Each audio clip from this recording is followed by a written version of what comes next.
At the peak of global power, in 1914, Europe's richest empires were poised for a war that would change the world.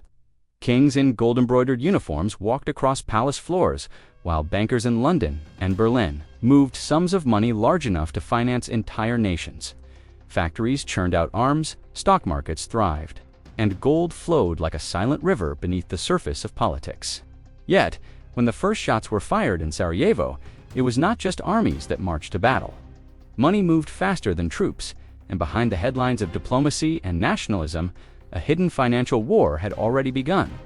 Within weeks, nations were scrambling to protect gold reserves, close stock exchanges, and suspend the very rules of money they had long considered inviolable.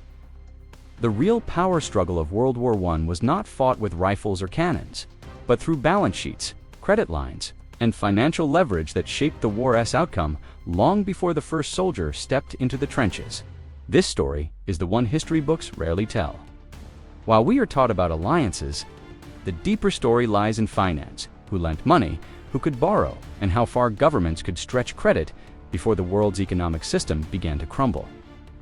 The battle over money determined how long nations could fight, how civilians suffered, and which empires would survive, not only to comprehend history but to recognize patterns repeating in today's global financial system.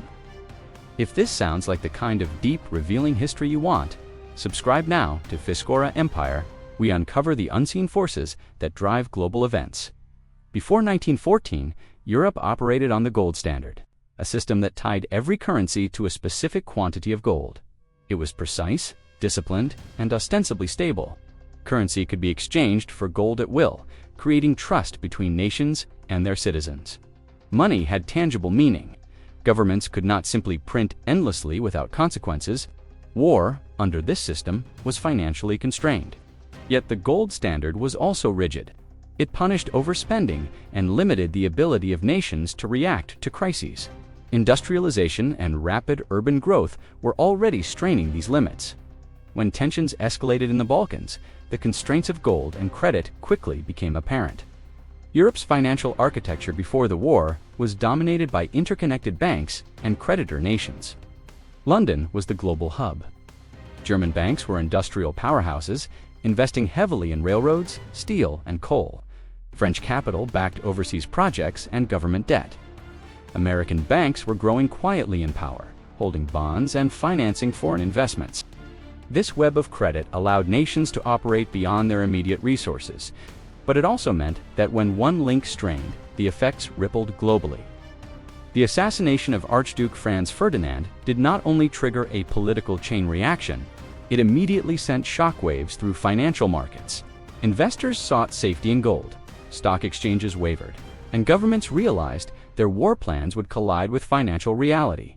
Within days of war's outbreak, nations made radical financial choices. The gold standard, the cornerstone of fiscal discipline, was suspended. Stock exchanges were temporarily closed to prevent mass panic. Paper money replaced gold in circulation, backed by promises rather than actual reserves. Governments suddenly had the ability to fund war without immediate constraints, but this came with a cost: inflation and long-term instability. Britain, France, Germany, and Russia all acted quickly, knowing that failure to control capital would cripple their war effort before it began. Cut off by Britain's naval blockade, it could not access foreign capital markets. To sustain its war effort, the Reichsbank expanded the money supply massively, effectively financing the war through domestic credit. Prices rose, and inflation quietly grew. That borrowing could be repaid after victory, and that control over European finance could be regained. But as the conflict stretched into years of trench warfare, these assumptions failed catastrophically. Germany's financial system strained under the dual pressures of internal debt and external blockade, sowing the seeds of hyperinflation and economic collapse that would follow. Britain and France fared differently due to access to global capital and the resources of their empires. Yet even they struggled. War bonds were sold to citizens, gold reserves were shipped overseas, and borrowing from abroad became essential. The United States, still officially neutral, became the primary financier of the Allied war effort. Wall Street banks supplied loans that enabled Britain and France to purchase weapons, munitions, and supplies. Factories in New York, Chicago, and Detroit churned out the material that would sustain millions of soldiers.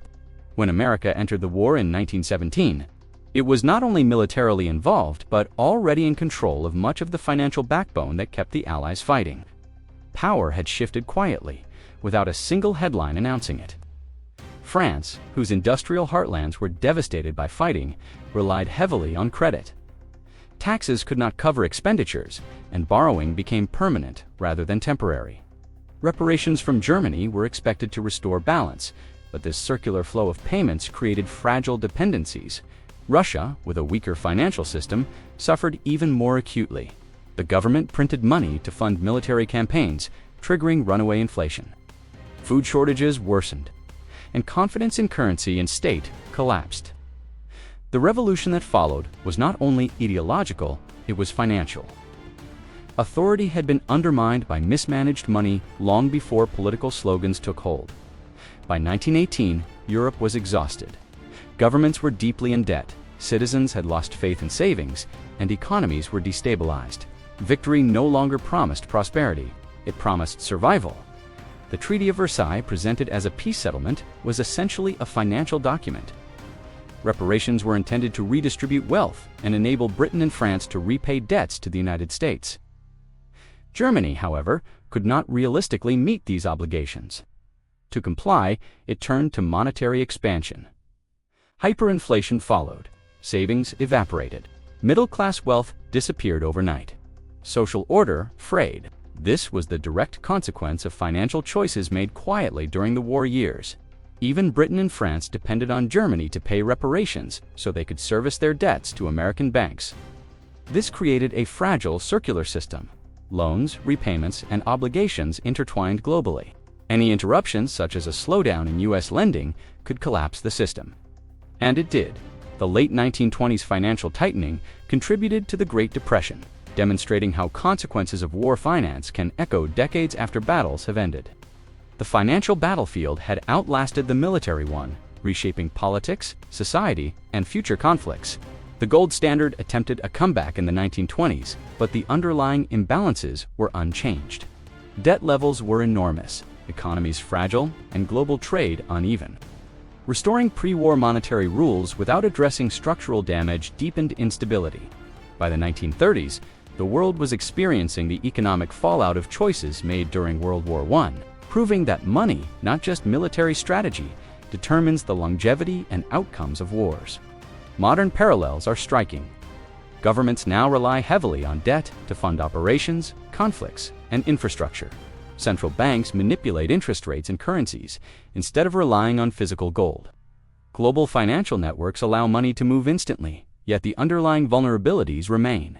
When crises strike, the same patterns: rapid credit expansion, dependency on external financing, and hidden debt accumulation resurface, demonstrating that the lessons of the First World War remain relevant.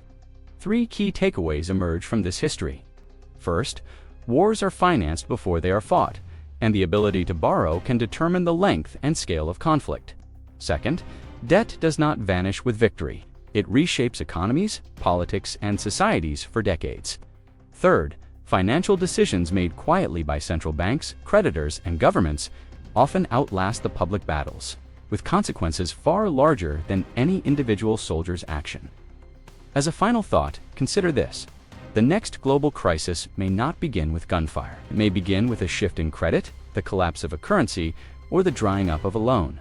Financial battles are invisible but decisive. If this story reshaped how you view history, share it with someone who believes wars are fought only on battlefields. Comment below with your thoughts. Do you think today's financial systems are more resilient, or are we repeating patterns from a century ago? And if you want more in-depth explorations of hidden economic forces behind global events, subscribe to Fiscora Empire. Understanding money is no longer optional.